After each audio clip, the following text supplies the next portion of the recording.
आश्वासनं दिली होती ती खरं म्हणजे 9 वर्षांनी पूर्ण झाली आहेत का विचार करण्याची खूप गरज आहे. या सर्वावरती सगळेच बोलतील, पण त्यामध्ये मी छोटासा एक सांगेन की काला धन आलं का, 15 लाख प्रत्येकाच्या अकाउंटमध्ये आले का, शिवाजी महाराजांचं स्मारक झालं का, अच्छे दिन आले का, धनगर बांधवांना आरक्षण मिळालं का, मराठा बांधवांना आरक्षण मिळालं का, तरुणांना 2 लाख रोजगार देणार म्हणून सांगितलं ते मिळालं का. हे 1991 सालापासून 2023 आज 2023 आहे. त्यामध्ये राणे कुटुंबियातले सर्व व्यक्ती म्हणजे त्यांचा भाऊ असेल, वडील असतील आणि आता नितेश राणे असतील, त्यांना आमदारकी, खासदारकी आणि आता परत 9 वर्ष आमदारकी आणि त्यांच्या वडिलांना मंत्रीपद, मुख्यमंत्रीपद या जनतेने दिली, सिंधुदुर्गवासियांनी दिली. पण त्यांनी जनतेला काय दिलं हा प्रश्न विचारण्याची वेळ आली. 30 वर्ष जाताना जो रस्ता करण्यात आला आहे वाडी, त्याचं टेंडर थांबवण्यात आलं. त्या टेंडर थांबवण्यामागे कोणाचं पाप आहे? कारण ज्यावेळी ते टेंडर निघालं, जवळजवळ 200 कोटीचं हे टेंडर आहे आणि हे 200 कोटीचं टेंडर एका कंपनीने भरलं होतं 40% बिलो. पण 40% बिलो का ठरलं त्याच्यावरती नितीन गडकरींची भेट ते स्थानिक आमदारांनी घेतली आणि ते टेंडर प्रोसिजर थांबवण्यात आली. हे टेंडर मिळालेलं कॉन्ट्रॅक्टरला होतं, कारण स्वतःच्या कॉन्ट्रॅक्टरला त्यांना ते टेंडर द्यायचं होतं, म्हणून हे टेंडर थांबवण्यात आलं. त्यामुळे हे जे पाप जे आहे, कारण एवढाच तो रस्ता अद्यावत झाला असता, हे पाप आहे की आमदार नितेश राणेंचं आहे. उत्तर द्यायला त्यांनी दुसरा बॅनर लावलाय. दुसरा बॅनर जो लावलाय त्याच्यामध्ये तुम्ही बघाल तर पूर्णपणे जी माहिती आहे की सार्वजनिक बांधकामांमधनं घेतलेली माहिती आहे. कदाचित ही माहिती नितेश राणे यांच्या पीएनी त्याला दिलेली आहे, कारण त्यांची चिठ्ठी असते, किती कोटीची कामं. कारण कशाला प्रत्येक कॉन्ट्रॅक्टरला धरायचं आणि आता एक प्रोसेस आहे टेंडर प्रोसेस. कदाचित या सगळ्या टेंडर प्रोसेस मध्ये ते गेलेले आहेत. 4-5 जणांनी जर टेंडर ते भरलं तर सार्वजनिक बांधकामामध्ये त्यांना पकडायचं. हे सीए त्यांना त्या सार्वजनिक बांधकामातले जे कोणी कॉन्ट्रॅक्टर असतील त्यांनी जी कामं भरलेली असतील त्यांच्यापैकी सगळ्यांना फोन करायचे, ते टेंडर मॅनेज करायचं आणि नंतर मग जर समजा मॅनेज झालं आणि त्याला शेवटी एका कॉन्ट्रॅक्टरला मिळालं त्याच्याकडनं आमचं साहेबांचं काय ते बोला, अशा हेतूने त्यांनी पुरस्कृत केलेली आहे. त्यामुळे ह्या प्रश्नांना ही उत्तरं काही मार्मिक नाहीत आणि त्यामुळे तुम्ही नितेश राणेंना मला पण पुन्हा आवाहन करायचं आहे की जी आम्ही प्रश्न विचारले आहेत त्या प्रश्नांना तुम्ही उत्तरं दिली पाहिजेत. त्या प्रश्नांची उत्तरं या जनतेला घ्यायची आहेत, आम्हाला घ्यायची आहेत. त्यामुळे ह्याच प्रश्नांची उत्तरं द्या. पक्षप्रमुख सन्माननीय उद्धवजी ठाकरे साहेब यांनी हा जो कार्यक्रम दिलेला आहे, 9.5 वर्षामध्ये जी आश्वासनं दिलेली होती आणि जी दिशाभूल करण्यात आलेली आहे त्याची चर्चा सर्वसामान्य मतदारांपर्यंत होण्यासाठी आज हा कार्यक्रम केलेला होता. 14 पूर्वी ज्या काही गोष्टी सांगितलेल्या होत्या, मी काय त्याच गोष्टीवर सिलेंडर, गॅस असेल, महागाई यावरती बोलणार नाही आहे. पण विशेषतः शेतकऱ्यांचं उत्पन्न आम्ही दुप्पट करणार आणि त्या ठिकाणी शेतकऱ्यांना दीडपट भाव आपण देणार. मला वाटतं 2014 मध्ये भाताला असलेला रेट हा 1520 रुपये होता आणि आज 15 नंतर 9 वर्ष झाल्यानंतर सुद्धा भाताचा रेट 2000 रुपये गेलेला नाही आहे. 14 मध्ये युरियाची पिशवी 160 रुपयाला मिळत होती, आज ती 300 रुपयाला मिळते. मिश्र खत 2014ला 750 रुपयाला मिळत होतं, आज तेच मिश्र खत 1400 रुपयाला दिलं जात आहे. म्हणजे एका बाजूला शेतकऱ्याचं उत्पन्न दीडपट न होता शेतकऱ्याचा उत्पादन खर्च हा वाढवण्याचं काम, दीडपट करण्याचं काम, उत्पादन खर्च दीडपट करण्याचं काम या मोदी सरकारने केलेलं आहे. आणि म्हणून आज शेतकऱ्याला मातीत मिळवण्याचं काम या सरकारने केलेलं आहे. वेगवेगळ्या प्रकारचं शेतकऱ्यांना सांगतायत की आम्ही किसान सन्मानमधनं 2000 रुपये तुम्हाला देतो आहे आणि मग बीजेपीचे कार्यकर्ते सांगतात की मोदींचे 2000 रुपये आले की नाही. म्हणजे एका बाजूला खताच्या किमती वाढून, बियाण्याच्या किमती वाढून, पेस्टिसाइडच्या फवारणीच्या किमती वाढून, त्याच्यावरती 18%, 28% जीएसटी लावून ह्या जीएसटी मधनं जे पैसे येत आहेत ते मला वाटतं तेच पैसे पुन्हा या शेतकऱ्यांना मला वाटतं 2000 रुपये देत आहेत आणि सांगतात ते मोदींचे पैसे. त्यातनं मला वाटतं या जिल्ह्यामधनं जवळजवळ 35,000 नावं पुन्हा त्या ठिकाणी वगळलेली आहे. म्हणजे मला वाटतं शेतकऱ्यांना बँकेमध्ये हेलपाटे मारायला लावायचं आणि शेतकऱ्यांना त्या ठिकाणी पुन्हा सांगायचं की तुमचे पैसे चुकीच्या पद्धतीने देण्यात आले, तुमचे नामंजूर करत आहोत, पुन्हा त्या शेतकऱ्यांवरती वसुली लावायची ही परिस्थिती आज शेतकऱ्यांवरती आणलेली आहे. इथले आमदार आहेत, आमच्या सुशांत नाईकने काही प्रश्न विचारले. मला वाटतं 2200 कोटीचा बॅनर वाचला. मला वाटतं हाच बॅनर आपण गावागावामध्ये विचारूया की तुमचे रस्ते चांगले झाले काय, तुमच्याकडली असलेली कामं झाली काय, तुमच्याकडची ब्रिज असेल काय असेल. आज कोणत्याही गावात चला, 2 किलोमीटरपेक्षा कोणत्याही गावात चांगला रस्ता मिळत नाहीये. आणि मग हे 2200 कोटी गेले कुठे, जाणार कुठे आहे, याचा विचार गावागावात जाऊन तुम्ही विचारा. इथले कार्यकारी अभियंता जे आहेत ते तर मला वाटतं त्यांचे कार्यकारी अध्यक्ष असल्यासारखे काम करतायत. सर, याचा कधीतरी आमदारचा विधानसभेत आपल्याला प्रश्न विचारावा लागेल. इथे कामं ठराविक कॉन्ट्रॅक्टरांना दिली जात आहेत. मला वाटतं ज्या पद्धतीने इथल्या कार्यकर्त्यांची किंवा इथल्या आमदारांचा पण दोष नाही आहे. मोदींनी जशी भारतामध्ये 2च लोकांना मोठं करण्याचं ठरवलंय, अदानी आणि अंबानींना, त्याच पद्धतीने इथल्या आमदारांनी ठरवलंय की 5 ते 7 कॉन्ट्रॅक्टरांना मी इथला कणकवलीचा अदानी करणार आहे. आणि म्हणून इथला कार्यकारी अभियंता सांगतो, सार्वजनिक बांधकाम विभागाचं जर काम करायचं असेल तर अमुकच कॉन्ट्रॅक्टर इथल्या आमदारांनी सांगितलेलं आहे, ह्यालाच काम घ्यायचं आहे, बाकीच्यांनी असलेली टेंडर मागे घ्या. काल परवा काही टेंडर मागे घेण्यासाठी काही कार्यकारी अभियंता बऱ्याच जणांना फोन करत होते की मला आमदारांनी या ठिकाणी सांगितलेलं आहे की आज या ठिकाणी तुम्ही टेंडर मागे घ्या. आमच्याकडे आज फोन रेकॉर्डिंग आहे, आमच्याकडे पुरावा असल्याशिवाय आम्ही बोलत नाहीये. मग ह्या कार्यकारी अभियंत्याचा पण आम्हाला विचार करावा लागेल. आणि म्हणून या 2200 कोटी मधले गावामध्ये खर्च किती होणार आहे आणि लोकांच्या विकास कामांवर किती फरक पडणार आहे, हा प्रश्न, हा बॅनर असाच ठेवून आपल्याला विचारावा लागेल.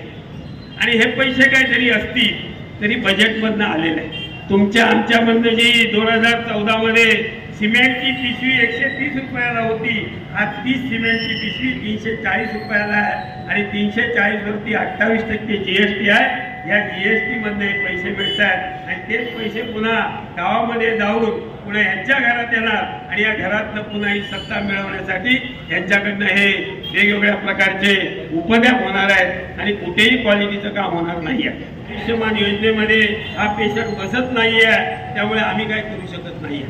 आणि एवढ्या जास्त गटी आहेत, शेवटी त्या पेशंटच्या नातेवाईकांना स्वतःचं मंगळसूत्र दागिने घाण ठेवून आज त्यांना उपचार करावे लागत आहेत. ही परिस्थिती आहे आणि शेवटी त्याचा त्रास त्या असलेल्या हॉस्पिटलच्या डॉक्टरांना होतोय.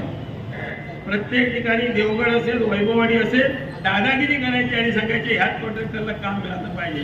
आमच्या जाणीवताई ज्यावेळी भाषण करत होत्या आणि सांगत होत्या की 2%साठी, तर समोरनं पत्रकार सांगत होते 2% नाही 5%. म्हणजे जाणीवताई, तुमच्यापेक्षा पत्रकारांना माहिती आहे की या कामामध्ये 5% घेतले जातात, हे आज आम्हाला पत्रकारांकडनं समजलेलं आहे. म्हणजे ज्या ठिकाणी इथले लोकप्रतिनिधी जर टक्केवारीवरती काम करत असतील तर ह्या भागाचा विकास होणार नाही. राजकारणात किती टोकाचा द्वेष असला आणि राजकारणात किती टोकाचे मतभेद असले तरी ज्या राणे परिवाराने नेहमीच ठाकरे परिवाराला, उद्धवजींना टार्गेट केलं, त्याच राण्यांवरती अशी परिस्थिती आली की ज्या मिलिंद नार्वेकरांना दोष देऊन नारायण राणे शिवसेनेतून बाहेर पडले, त्याच मिलिंद नार्वेकरांना फोन करून स्वतःच्या मेडिकल कॉलेजची परवानगी मागायसाठी उद्धवजींकडे साकडं घालावं लागलं.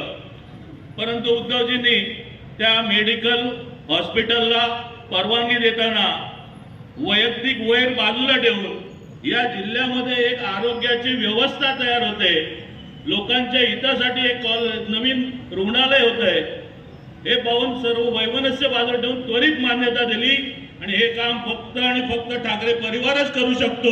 ही नागद सापाची अवलाद, सापाला किती विष दूध पाजलं तो नसतो आणि त्याचप्रमाणे राण्यांनी त्यांना किती चांगलं काम केलं, त्यांना किती न्याय दिला.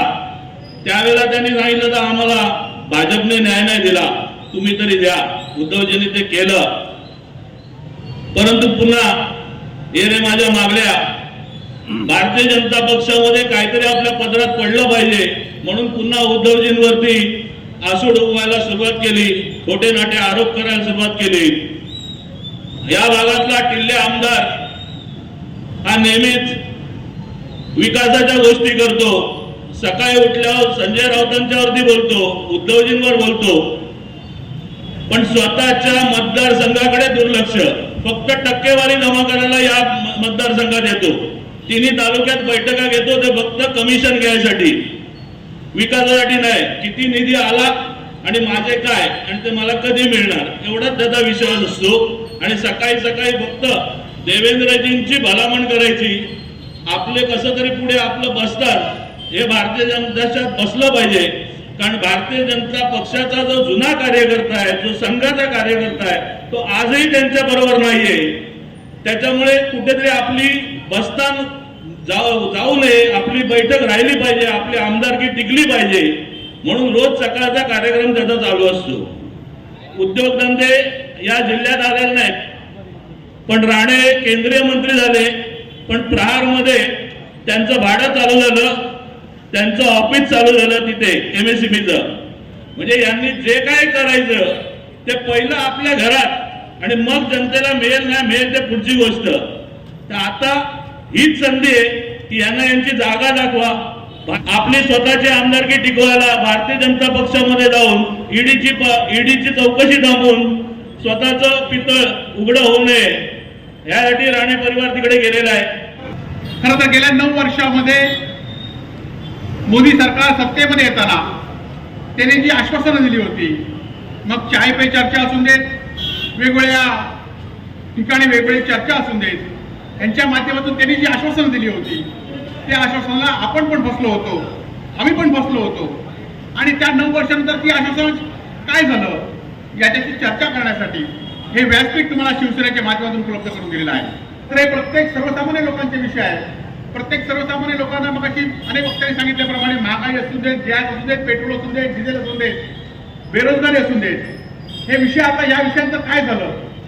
खरं तर या सर्व विषयावर अनेक वक्ते बोलतीलच, परंतु गेल्या 1.5 वर्षापूर्वी महाराष्ट्रामध्ये उद्योजकांवर गद्दारी करून जे सरकार भाजप आणि शिंदे गटाने केलं, त्या सरकारने 1.5 वर्षामध्ये आश्वासनं दिली आणि त्यातली किती आश्वासनं पूर्ण झाली याची चर्चा सुद्धा आपल्याला या निमित्ताने करायची आहे. 1.5 वर्षापूर्वी सत्तेत येण्यापूर्वी काय सांगितलं होतं फडणवीसांनी की भाजपचं सरकार आल्यानंतर एसटीच्या सर्व कर्मचाऱ्यांना शासकीय सेवेत घेऊ. आता 1.5 वर्ष झाले तरी हे कर्मचारी कुठे आहेत.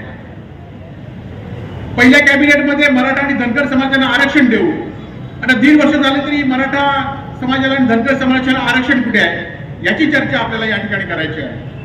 खरं तर 1.5 वर्षामध्ये सत्ता आल्यानंतर 1.5 लाख शासकीय कर्मचारी पदाची भरती या सरकारने जाहीर केली होती.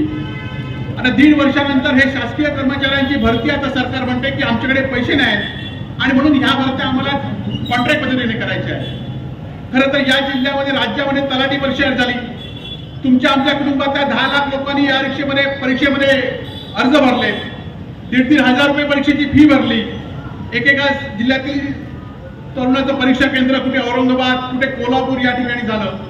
आणि सगळं झाल्यानंतर आमच्याकडे सुद्धा अनेक या ठिकाणी तरुण येत होते. त्यांना आम्ही सांगत होतो की ही परीक्षा आहे, परीक्षेमध्ये ज्यांना जे मार्क चांगले पडतील ते तलाठी होतील.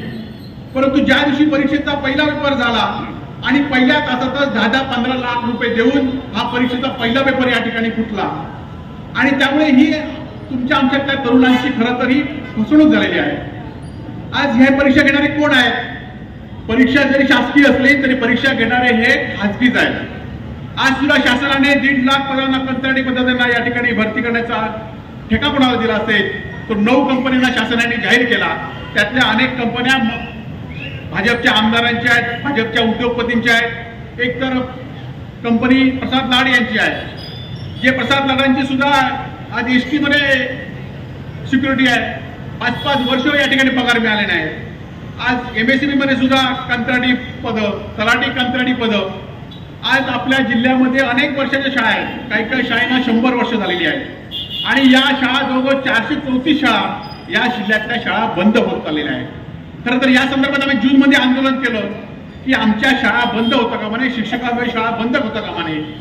जूनमध्ये इथल्या शिक्षण मंत्र्यांनी सांगितलं की जुलैमध्ये भरती होतील, जुलैमध्ये सांगितलं ऑगस्टमध्ये भरती होतील, ऑगस्टमध्ये सांगितलं ऑक्टोबरमध्ये भरती होतील. परंतु ऑक्टोबर झाला तरी शासकीय सेवेमध्ये या शिक्षकांच्या भरत्या झाल्या नाही. ओरोशिया जिल्हा रुग्णालयातील ओरोशिया शासकीय मेडिकल कॉलेजची सुद्धा अवस्था काही वेगळी नाही आहे. 4 दिवसापूर्वी मी आणि खासदार विनायकराव त्या ठिकाणी गेलो आणि या मेडिकल कॉलेजमध्ये औषधं नव्हती, वस्तुस्थिती होती आणि त्यांना आम्ही लवण्य औषधं या ठिकाणी उपलब्ध करून दिली आहे. खरं तर शासकीय लोकांची काय अपेक्षा असतात, चांगली आरोग्य व्यवस्था असली पाहिजे. आज करोनामध्ये या जिल्ह्यातील जवळजवळ 12,000 रुग्ण हे शासकीय रुग्णालयामध्ये बरे होऊन घरी गेलेले आहेत आणि ही खरं तर उद्धवजींची देणगी आपल्याला आहे की डॉक्टर सुद्धा तेच आहेत, डॉक्टरांची आरोग्य व्यवस्था तेच आहेत, हॉस्पिटल तीच आहेत. परंतु कोरोना सारख्या मोठ्या कालावधीमध्ये सुद्धा उद्धवजींनी हीच आरोग्य व्यवस्था वापरली आणि आपल्याला जीवदान देण्याचं काम केलं आणि तीच आरोग्य व्यवस्था आज कशी कोलमडली आहे. आज मी जबाबदारीने सांगतोय, जिल्हा रुग्णालयातील एका डॉक्टरकडे त्याची बदली इतर जिल्ह्यामध्ये होऊ नये म्हणून इथल्या आरोग्य मंत्र्यांनी 3 लाख रुपये मागितले. माझ्याकडे त्या डॉक्टरचं स्टेटमेंट या ठिकाणी आहे. आणि जर तुम्ही आरोग्य देणारे आरोग्य विभागाकडेच पैसे मागत असाल तर ते लोकांना सेवा काय देणार. आज खरं तर इथल्या आमदारांनी बोर्ड लावलाय 2200 रुपये, पण तिथल्या आरोग्य व्यवस्थेला 22 रुपये सुद्धा त्यांनी दिले नाहीत. ही वस्तुस्थिती या ठिकाणी आहे. ती आपल्याला लोकांना मांडायची आहेत, लोकांना चर्चेच्या द्वारे हे आपल्याला सांगितलं पाहिजे की 2200 कोटी रुपयामध्ये कमिशन कोणाला मिळेल न मिळेल याचं सतीश चव्हाण आणि संदेश पारकर भांडाफोड करतील, परंतु 2200 कोटी रुपये 22 रुपये सुद्धा आपल्या आरोग्य व्यवस्थेला दिले नाही. ही वस्तुस्थिती आपल्याला या चर्चेच्या निमित्ताने लोकांपुढे मांडायची आहे. योजना कुठल्याही नाही आहे. शासनाने आज तीन महिने जे संजय गांधी निराधाराचे लोकांना 1200 रुपये मिळतात, आज 3 महिने झाले गणपतीत सुद्धा त्या लोकांना पैसे मिळाले नाहीत. त्यांनी गणपतीत सुद्धा या ठिकाणी 2 तास आले नाहीत.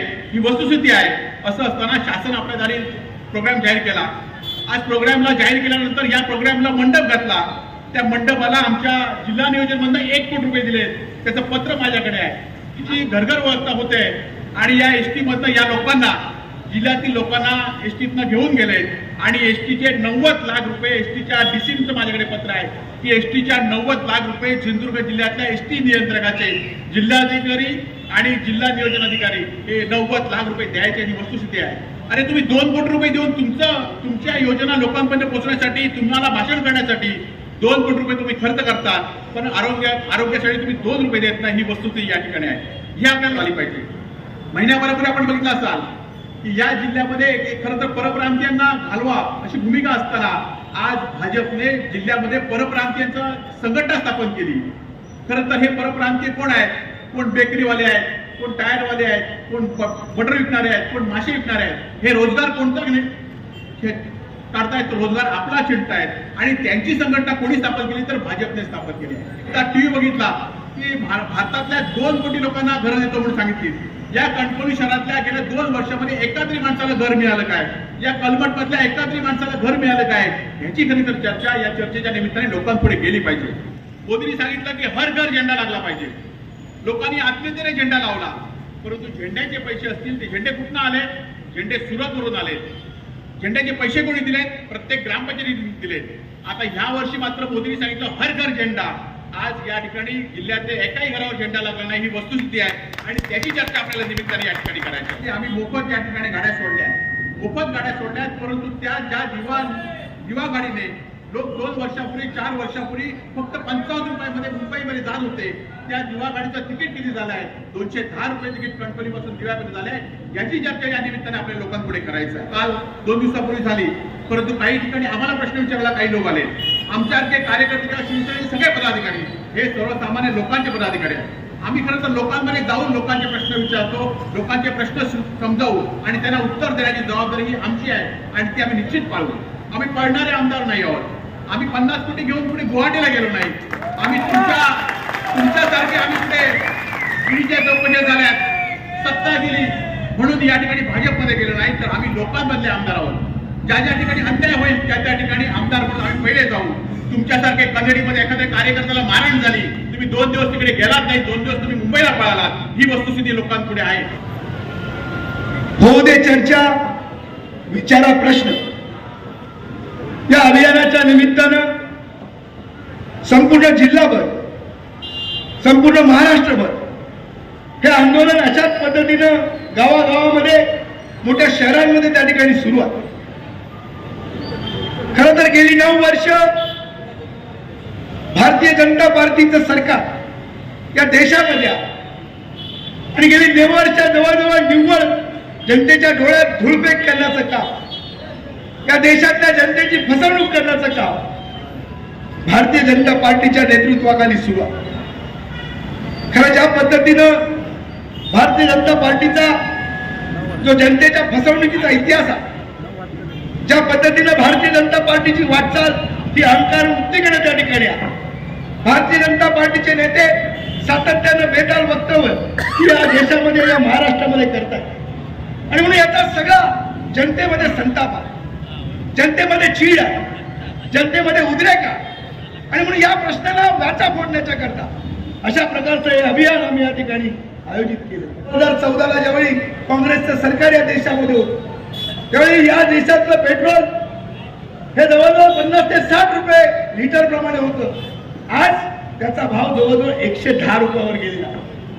घरगुती गॅस जो 400 रुपयावर होता तो 1200 रुपयावर त्या ठिकाणी गेलेला आहे आणि पेट्रोल डिझेलचे दर सुद्धा त्याच पद्धतीने वाढलेले आणि म्हणून एकीकडे ही मोठ्या प्रमाणात असलेली महागाई, एकीकडे मोठ्या प्रमाणात असलेला तरुण बेरोजगार, अशा पद्धतीनं गेली भारतीय जनता पार्टी गेली 9 वर्ष या सातत्यानं अशाच प्रकारचा फसव्या घोषणा, अशाच प्रकारचा जो आश्वासन आहे हे देण्याचं त्या ठिकाणी करतायत. आणि आपल्याला माहित आहे की महाराष्ट्राची संत परंपरा आहे, याला वारकरी संप्रदाय आहे. हा वारकरी संप्रदाय जेव्हा आळंदीमध्ये त्या ठिकाणी होता, या महाराष्ट्राच्या सरकारनं, नामर्द सरकारनं त्या संत परंपरेवर, त्या संतांवर त्या ठिकाणी लाठी हल्ला केला. बारसू असेल, नाणार असेल, या रिफायनरी प्रकल्पाच्या विरोधामध्ये तिथले शेतकरी एकटावले, त्यांनी आंदोलन केलं. त्या शेतकऱ्यांना सुद्धा, त्या शेतकऱ्यांवर लाठीचार्ज करण्याचं काम या सरकारनं त्या ठिकाणी केलं. मराठा समाजाचे आंदोलन त्या ठिकाणी करत होते. त्या मराठा समाजाच्या सुद्धा समाजावर लोकशाही मार्गाने आंदोलन करत असताना त्यांच्यावर सुद्धा लाठीचार्ज करण्याचं काम या महाराष्ट्राच्या सरकारने केलं. गद्दारांचं सरकार आहे, भारतीय जनता पार्टीची त्याला साथ आहे आणि खऱ्या अर्थाने या जिल्ह्यामध्ये गेली 30-32 वर्ष त्या राणेंच्या नेतृत्वाखाली या जिल्ह्यातल्या सगळ्या सत्ता स्थानावर हा राणे परिवार बसलेला आहे. राणे परिवाराचा आमदार, राणे परिवाराचा खासदार, राणे परिवाराचा मंत्री, राणे परिवाराचा मुख्यमंत्री, राणे परिवाराचा केंद्रीय मंत्री. पण गेल्या 30-32 वर्षामध्ये ज्या सामान्य माणसानं याला मोठं केलं तो सामान्य माणूस मात्र आता अडचणीमध्ये आहे. पण यांच्या संपत्तीमध्ये वाढ झाली, यांचा विकास झाला, सिंधुदुर्गाचा विकास झालेला नाही. आज खरं तर एक उदाहरण आपण बघतो, गेली 30-32 वर्ष या ओसरगावच्या एक महिला केंद्र हे राणेंनी स्थापन केलं आणि तिथल्या महिलांना त्यावेळी सांगितलं, म्हणजे आता 35 वर्षाचा काळ होऊन गेला की तर मी महिलांना रोजगार देणार, महिलांचे जे उद्योग आहेत त्याला कुठेतरी एक विक्री केंद्र देणार.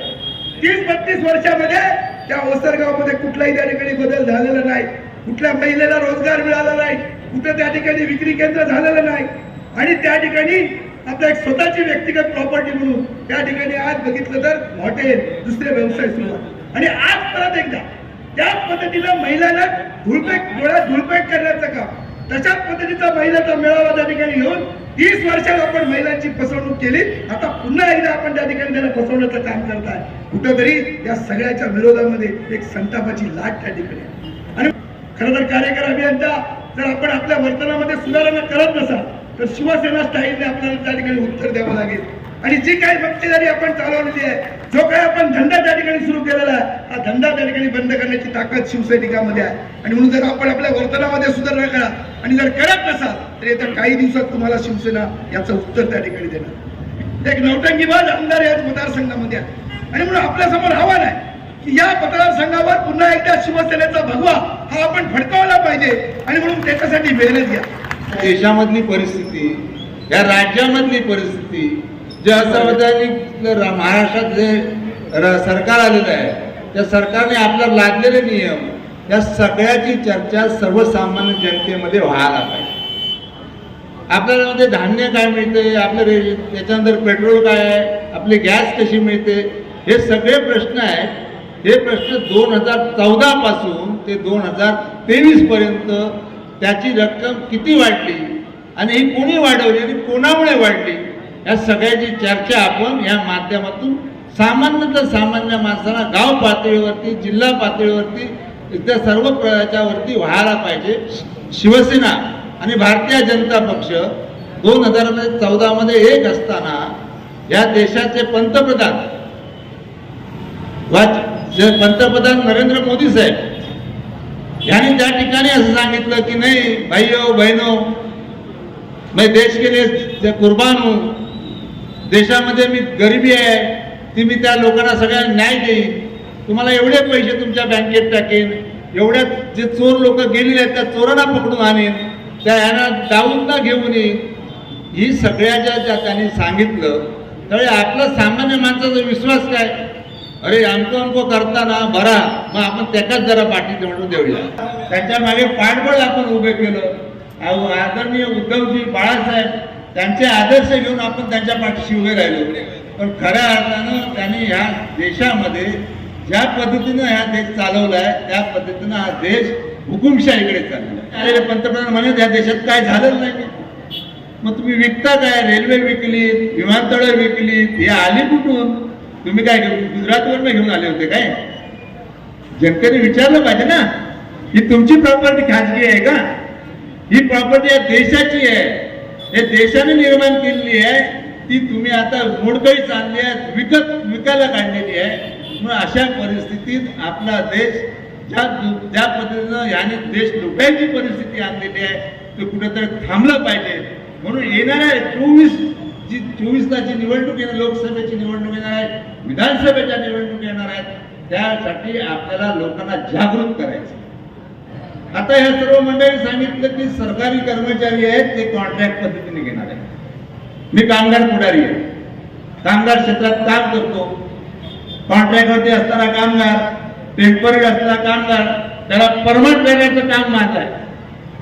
पण इकडे कॉन्ट्रॅक्टवरती सरकारच सांगतोय त्याला परमनंट कसं करणार? तुमचे सर्व असणारी जी मंडळी आहे, मुलं आहेत, आणखीन कोण असतील, त्यांची भावना काय होती की आपल्या या सरकारमध्ये आपल्याला जॉब मिळेल, आपण मग 58 वर्षी रिटायर होऊ, त्यानंतर आपल्याला पेन्शन मिळेल. आजची परिस्थिती काय, 5 वर्षानंतर तुम्ही त्या ठिकाणी तुमचा जॉब जाणार आहे. तुम्हाला सांगितलं की बा 5 वर्ष माझ्या एका कंपनीत मी इंजिनियर आहे, माझा मुलगा इंजिनियर आहे, काय आणखीन भाऊ असेल, आणखीन कोण असेल, तुला 60,000 पगार आहे, तुला 70,000 पगार आहे, तुला 1,00,000 पगार आहे.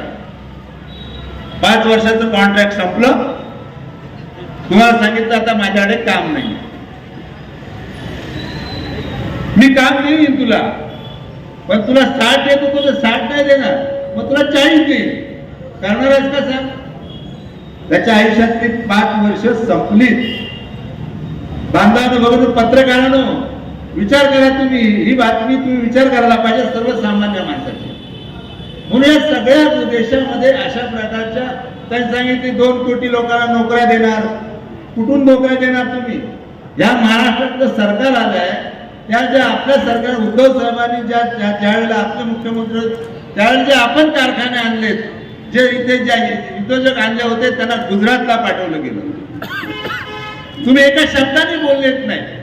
तर भारतीय जनता पक्षाचं सरकार आहे, ते सरकार या देशातून लोकशाहीकडून हुकुमशाहीकडे चाललेलं आहे. ते सरकार आपल्याला संपवायचं आहे. आणि म्हणून या ठिकाणी सगळ्या बांधवांना एकच सांगेन, तुम्ही सर्वांनी तळागाळात सर्वकडे चर्चा एकच करायची की ह्या प्रश्नाची सामान्य प्रश्न आहे. या ठिकाणी मला पडेलमध्ये किंवा वैभववाडीमध्ये सांगितलं ह्या आमदार आहेत, हे आमदार आहेत, ह्या आमदारांनी ह्या लोकांना सांगितलं, पण ह्या आमदारांनी लोकांना न्याय दिलेला नाही आहे. ही सुद्धा चर्चा जनतेपर्यंत जा